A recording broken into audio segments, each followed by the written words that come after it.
اگر آپ اس چارٹر کو نہیں کریں گے تو آپ کے لیے اور ڈچ کی طرف جاتے جائیں گے اس ملک کے اندر. گورنمنٹ اپنی جگہ ایک ایفرٹ کرتی ہے, لیکن اگر وہ ایفرٹ جو ہے وہ ہر وقت فرسٹریٹ ہو اس آپٹکس کی وجہ سے, تو پھر آپ کے ملک کے اندر ایف ڈی آئی تو نہیں آئے گی نا, آپ کے ملک کے اندر بزنس تو نہیں آئے گا. اب دیکھیں کہ گورنمنٹ اتنا ایفرٹ کرتی ہے ایک سائڈ کے اوپر ایس آئی ایف سی کے اوپر کہ جی انویسٹمنٹ آئے, اور دوسری طرف اگر آپ ایک سٹینس یہ لے آئیں کہ نہیں جی اس ملک میں تو پولیٹیکل انسٹیبلٹی ہے, تو آپ شاید ملک کے اندر اتنا نہیں آپ کو دیکھا جاتا, لیکن ملک سے باہر لوگ آپ کو دیکھ رہے ہوتے ہیں کہ آپ کی وہ سٹیٹمنٹ ہے کیا. پاکستان آپ کا بھی ہے, میرا بھی ہے, ان پولیٹیکل پارٹیز کا. کیا ہمیں فکر ہے کہ 2.80 کروڑ بچے جو ہیں وہ سکول نہیں جا رہے, یا 4.5 کروڑ آپ کی سٹنٹڈ گروتھ ہے اس چیز کے اندر جو ہے, یا 60-65% آپ کی یوتھ ہے, آپ نے اس کو کس طرح کھپانا ہے, یا اس کے بعد آپ دیکھ لیں کہ 60% سے اوپر آپ کی پاورٹی جو ہے وہ آپ کی چلی گئی ہے. تو یہ وہ سارے ایریاز ہیں جو اس ملک کے براڈر ایشوز ہیں.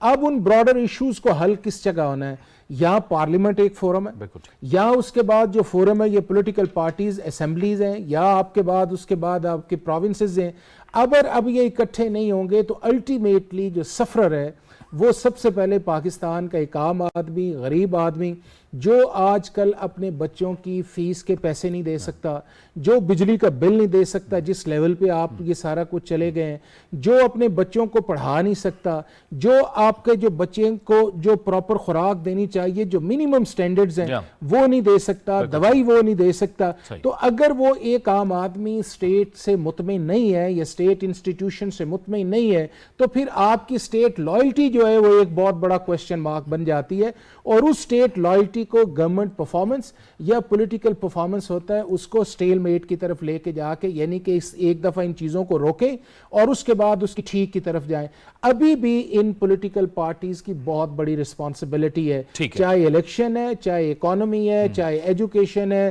چاہے ریسپیکٹ آف انسٹیٹیوشن ہے, چاہے اپنے پیرامیٹرز کے اندر رہ کے, جس طرح ہم کہتے ہیں جی پارلیمنٹ کا اپنا رول ہو, جوڈیشری کا, اسٹیبلشمنٹ کا, اپنے آئینے اور قانونی اختیار کے اندر رہتے ہوئے کسی نہ کسی جگہ بیٹھ کے آپ کو 15 سے 20 سال کی اسٹریٹجی پہ جانا چاہیے. اتحاد و اتفاق سے آگے چل کے ہی ملکی مسائل حل ہو سکتے ہیں. جی بہت اچھی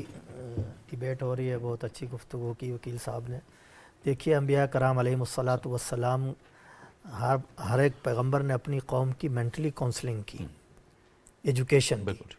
بنیادی طور پر جو ہمارے اس جتنی بات ہمارے محترم بھائی نے کی, اس کا جو سفر ہے وہ ایجوکیشن سے شروع ہوتا ہے. آپ کے ملک میں کتنے طبقات ہیں جو اپنی اپنی ایجوکیشن لے کے بیٹھے ہیں,